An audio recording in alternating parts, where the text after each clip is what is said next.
Hello everyone. तो दोस्तों, जैसा कि आप जानते हो 11 जुलाई तक हमें एक नई ट्रेनिंग बच्चों का पढ़ने से परिचय कंप्लीट करनी है, जो कि दीक्षा ऐप के माध्यम से सभी को कंप्लीट करनी है। तो इसी क्रम में मैं इस ट्रेनिंग का भाग 2 और भाग 3 के बारे में आपको कुछ महत्वपूर्ण चर्चा आपके साथ करना चाहती हूँ, जो कि आपके लिए ट्रेनिंग में उपयोगी साबित होगी।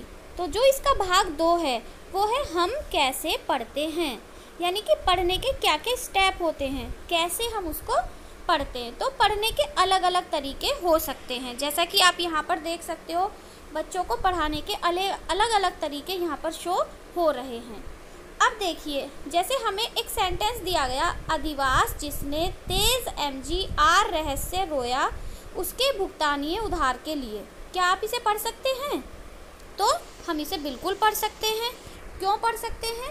क्योंकि हमें क्या करना है, हमें अक्षरों को जोड़कर शब्द बनाने हैं और शब्दों को मिलाकर इस वाक्य को हमें पढ़ना है, जिसे हम आसानी से पढ़ सकते हैं। लेकिन पढ़ने को अक्षरों की पहचान और उन्हें जोड़कर शब्द बनाने की तरह देखा जाता है। ये है हमारा परंपरागत तरीका कि हम अक्षरों की पहचान करते हैं और उन्हें जोड़कर शब्द बनाते हैं। तो हम इस तरीके से इस सेंटेंस को पढ़ सकते हैं। लेकिन असल में पढ़ना क्या है? जो पढ़ने का सही तरीका है उसके 6 स्टेप होते हैं। जैसे एक सेंटेंस है, मेरे माता पिता दिल्ली में रहते हैं। तो पढ़ने की क्रिया के 6 स्टेप होते हैं, जैसे आँखों द्वारा दी गई जानकारी को आत्मसात करना, फिर अक्षरों और शब्दों की पहचान जिसे हम डिकोडिंग कहते हैं, फिर है वो समझना यानी पढ़े गए शब्दों को पूरे वाक्य से जोड़ना, फिर उसका अर्थ बनाना, और फिर नई जानकारी को स्मृति कोश में जोड़ना, और फिर सही स्थिति में अर्जित जानकारी का इस्तेमाल कर पाना। जैसे कि अब ये सेंटेंस हुआ कि मेरे माता पिता दिल्ली में रहते हैं। तो सही स्थिति में हम इसका सही उपयोग कब कर पाएंगे? जब कोई दूसरा मुझसे पूछे कि मेरे माता पिता कहाँ रहते हैं और मैं उनको सही से जवाब दे दूं कि मेरे माता पिता दिल्ली में रहते हैं। तो ये सही स्थिति में अर्जित जानकारी का इस्तेमाल होगा। किंतु जो ये वाला सेंटेंस था, अधिवास जिसने तेज MGR रहस्य रोना उसके भुगतानिए उधार के लिए, तो क्या हमने इसमें वो सभी 6 चरण पूरे किए? तो हमने इसमें पूरे 6 चरण पूरे नहीं किए। तो इसलिए ये सही से पढ़ना नहीं है, हमने सिर्फ डिकोडिंग की। अब देखिए, जैसे यहाँ पर भी ये दिया हुआ है, ये उल्टे अक्षर लिखे हुए हैं। क्या आप इसे पढ़ पाए? तो हम इसे भी पढ़ पाएंगे। क्यों पढ़ पाएंगे? क्योंकि हम इसमें अंदाज़ा लगा सकते हैं कि ये कौन सा शब्द हो सकता है। तो इसमें यहाँ भी आपसे पूछा जाएगा कि क्लिक करके अपना विकल्प चुनिए कि आपको क्यों लगता है, ऐसा क्यों हुआ। तो क्यों हुआ? क्योंकि हम शब्दों को, इसमें जो हमारा आंसर है वो ये वाला सही है कि आप शब्दों को देखकर अंदाज़ा लगा रहे थे कि वे क्या हैं। पढ़ने की जो शारीरिक प्रक्रिया है वो आँखों से दिमाग तक होती है, यानी कि पढ़ने में दोनों ही चीज़ों का बराबर इस्तेमाल होता है। पहले हमारी आँखें किसी चीज़ को देखती हैं और फिर दिमाग तक संदेश पहुंचाती हैं। तो देखिए, जैसे यहाँ पर 2 सेंटेंस दिए हुए हैं, तो आप किसको पढ़ पाए? जल्दी से आप किसको पढ़ पाएंगे? देखिए ध्यान से। तो जो हम सेकंड वाला सेंटेंस है, बंदर ने हाथी की तरफ इशारा किया, इसको हम जल्दी से पढ़ पाएंगे क्योंकि अर्थपूर्ण शब्द आसानी से टुकड़ों में पढ़े जाते हैं, जबकि जो अर्थहीन अक्षर होते हैं वो धीरे धीरे पढ़े जाते हैं। आपको क्या लगता है कि स्क्रीन पर दिखाए गए कौन कौन से कारक पढ़ने की क्षमता को प्रभावित करते हैं? पढ़ने की क्षमता को कौन कौन प्रभावित करता है? तो भाई मुझे तो ये सभी सही लग रहे हैं। हमारी रिस्क लेने की इच्छा, हमारा मूड या दिमागी हालत, हमारा अपनी अध्यापिका के साथ रिश्ता और अपने साथियों के साथ हमारा रिश्ता, ये सभी हमारी पढ़ने की क्षमता को प्रभावित करते हैं। क्योंकि कई बार हमारा मूड भी नहीं होता तो हम पढ़ने में इंटरेस्ट नहीं लेते। तो अब यहाँ पर एक एग्जाम्पल दिया गया है, जब आप इस ट्रेनिंग का सेकंड पार्ट करोगे, कि एक बच्चा है जो कि एक बहुत ही गरीब फैमिली से आता है, तो वो इनमें से किस क्षेत्र में कब वो अपने को अलगाव महसूस कर सकता है? तो देखो भाई, वो कब कर सकता है? जब बच्चे अपने नए नए खिलौनों के बारे में बात करते हैं तो वो अलगाव महसूस करेगा। जब अध्यापिका बच्चों से छुट्टियों में क्या क्या किया के बारे में पूछती है और जब बच्चे अपने महंगे बस्तों में से महंगी स्टेशनरी निकालते हैं तो वो इन तीनों ही क्षेत्रों में अलगाव महसूस करेगा, क्योंकि वो एक गरीब फैमिली से बिलोंग करता है और उसके पास ये सारी चीज़ें नहीं हैं। तो क्या ये सब कारक बच्चे के पाठ पर ध्यान को प्रभावित कर सकते हैं? बताइए। तो बिल्कुल कर सकते हैं। फिर वो अपनी पढ़ाई पर ध्यान नहीं दे पाएगा। अब हम देखेंगे कि फिर आखिर पढ़ना क्या है। ये कुछ ऐसी अवस्थाएं थी जो हमारी पढ़ने को प्रभावित करती हैं। कुछ ऐसे कारण थे जिनकी वजह से पढ़ाई प्रभावित होती है। लेकिन अब पढ़ना क्या है? सिर्फ शब्दों को पहचानना ही पढ़ना नहीं है। तो यहाँ पर हम देखेंगे कि हमने इसमें क्या क्या सीखा। शब्दों को पहचानकर आवाज़ों से जोड़ देना, ये पढ़ना नहीं होता है, ये डिकोडिंग है। यानी कि हमने शब्दों को पहचाना, अक्षरों को पहचाना और उनको आवाज़ दी, लेकिन ये पढ़ना नहीं है, ये डिकोडिंग है। पढ़ने में शब्दों का अर्थ समझना शामिल होता है। हमारा दिमाग अक्षरों और शब्दों को एक साथ 4-5 टुकड़ों में पढ़ता है। बड़े टुकड़ों में हम जल्दी और आसानी से पढ़ पाते हैं। अर्थपूर्ण पाठ में पाठक बड़े बड़े टुकड़े बना पाता है। बच्चों को रिस्क लेने में डर नहीं लगना चाहिए। एक कुशल पाठक पढ़ते समय सोचे समझे अंदाज़ा लगाता है। जब हम किसी भी चीज़ को पढ़ते समय अंदाज़ा लगाते हैं तो वही होती है हमारी रिस्क लेने की क्षमता। अध्यापक को बच्चों के लिए सुखद और सुरक्षित वातावरण बनाना चाहिए, जहाँ पर कोई भी बच्चा अपने को बाकी बच्चों से अलग महसूस ना करे, तभी वो पढ़ाई पर ध्यान दे पाएगा। अब हम देखेंगे इसका भाग 3। भाग 3 में क्या बताया जाएगा? मौजूदा तरीकों की जांच।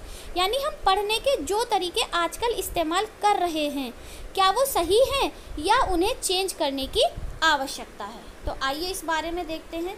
क्या आप अंदाज़ा लगा सकते हैं कि आज इस्तेमाल हो रहे भाषा को पढ़ने के तरीके कब सोचे गए थे? भाई कब सोचे गए होंगे? आपको बहुत हैरानी होगी सुन के कि ये करीबन 150 साल पहले सोचे गए थे। यानी कि हम लगभग 150 साल पहले वाले तरीक़ों से आज भी पढ़ाई कराते हैं। और शुरुआत में बच्चों के लिए जो भारत में प्रचलित तरीके थे उनमें इम्पॉर्टेंट क्या था? व्याकरण के नियम।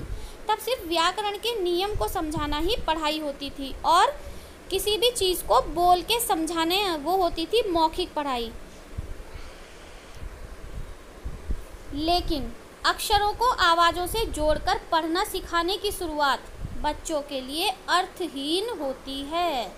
यानी कि उससे बच्चे सिर्फ डिकोडिंग करना सीखते हैं। ये है एक भाषाविद फ्रैंक स्मिथ। इन्होंने क्या कहा था? इन्होंने बहुत सारी स्टडी की पढ़ने पढ़ाने के आधुनिक तरीक़ों पर और फिर इन्होंने कुल मिलाकर ये निष्कर्ष निकाला कि पढ़ना सिखाने के सभी तरीके कभी कभी कुछ बच्चों के साथ कुछ हद तक कामयाबी दे सकते हैं। यानी कि जितने भी तरीके हैं कभी कभी और कुछ बच्चों के साथ कुछ हद तक कामयाबी दे सकते हैं। तो अब आप क्या सोचते हैं? क्या आप श्री स्मिथ से सहमत हैं कि वो तरीके सही हैं? तो भाई मुझे लगता है कि शायद हाँ बिल्कुल। इसका आंसर क्या होगा? हाँ बिल्कुल। यानी कि कुछ हद तक ये तरीके सही हैं। कुछ मामले में ये बच्चों को पढ़ने में हेल्प कर सकते हैं। देखिए भारत में जो प्रचलित तरीके हैं वो कौन से हैं? जैसे कि बोर्ड पे मैडम ने कुछ लिख दिया, ठीक है, ये कौन पढ़ के दिखाएगा? चलो पढ़ो। तो अब उन्होंने जगत का नाम ले लिया एक बच्चे का कि चलो पढ़ो। अब उस बच्चे ने पढ़ दिया। भारत के भिन्न राज्यों की संस्कृति का सम्मान करना चाहिए। अब सवाल पूछा गया, जगत हमें किसका सम्मान करना चाहिए? तो बच्चे ने कहा नहीं पता। इससे हमें क्या पता चला? इससे हमें ये पता चला कि बच्चे ने वाक्य को केवल डिकोड किया। ठीक है, यहाँ पूछा जाएगा इस वाक्य को पढ़ते समय जगत ने क्या किया? तो उसने सिर्फ वाक्य को डिकोड किया, यानी उसने अक्षरों को पहचानकर उन्हें आवाज़ दे दी, लेकिन वो उसके अर्थ को नहीं समझा कि उसमें क्या बताया जा रहा है। ये है हमारे जो प्रचलित तरीके हैं उनकी कमी, कि उसमें क्या कमी है। भारत में जो प्रचलित तरीके हैं उसमें बच्चे बिना अर्थ समझे केवल डिकोड करना सीखते हैं। डिकोडिंग पढ़ने का एक अहम हिस्सा है, लेकिन अपने आप में पूर्ण पढ़ना नहीं है। यानी डिकोडिंग करना भी पढ़ाई का एक हिस्सा है, लेकिन ये पूर्ण रूप से पढ़ना नहीं है। तो अब इसमें क्या हो सकता है? आपके विचार में ये पढ़ाने का तरीका कैसा है? सही विकल्प को क्लिक करिए। श्रेष्ठ और प्राचीन है, आज भी योग्य है। पुराना है, इसे बदल देना चाहिए। मैंने भी ऐसे ही सीखा था, ठीक ही होगा, या थोड़ा बदलने की ज़रूरत है। तो मुझे लगता है कि इसे थोड़ा बदलने की ज़रूरत है। आमतौर पर बच्चों को डिकोडिंग से कहानियाँ और कविताएं समझना शुरू करने में कितना समय लग जाता होगा? तो ये डिपेंड करता है हर बच्चे की क्षमता पर। भाई कुछ हफ्ते में तो बच्चे नहीं सीखेंगे, ये तो बहुत कम समय है। लेकिन कुछ बच्चे कब सीखते हैं इस चीज़ को? कुछ महीने में, और कुछ 1 साल तक सीख पाते हैं, और कुछ बच्चे तो इससे भी ज़्यादा समय लगा लेते हैं। तो इसका आंसर देने में हमें क्या है कि ये हर बच्चे की क्षमता के अनुसार होता है। अब यहाँ पर एक साइट वर्ड्स मेथड दिया गया है भाग नंबर 3 में, जिसमें एक एक्सपेरिमेंट किया गया है कि जो भी चीज़ें हमारे क्लासरूम में होती हैं उनको लेबल कर दिया जाता है। उनके नाम हिंदी और इंग्लिश दोनों में लिख दिए जाते हैं। जब बच्चा क्लास में एंट्री करता है तो वो बार बार उन चीज़ों को देखता है और उनके नामों को देखता है। तो वो उन चीज़ों को भी पहचानने लगता है क्योंकि उसे उनके नाम पता है, और वो उनकी स्पेलिंग भी समझ जाता है। उन शब्दों से वो परिचित हो जाता है। तो आपको क्या लगता है कि इस तरह से शब्द दिखाने के क्या लाभ हो सकते हैं? तो इसमें बच्चा अर्थपूर्ण संदर्भ में प्रिंट को देख पाएगा।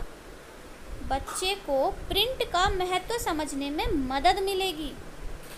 बच्चे में प्रिंट के प्रति डर शायद कम हो जाएगा, और बच्चे के आत्मविश्वास को बढ़ावा मिलेगा।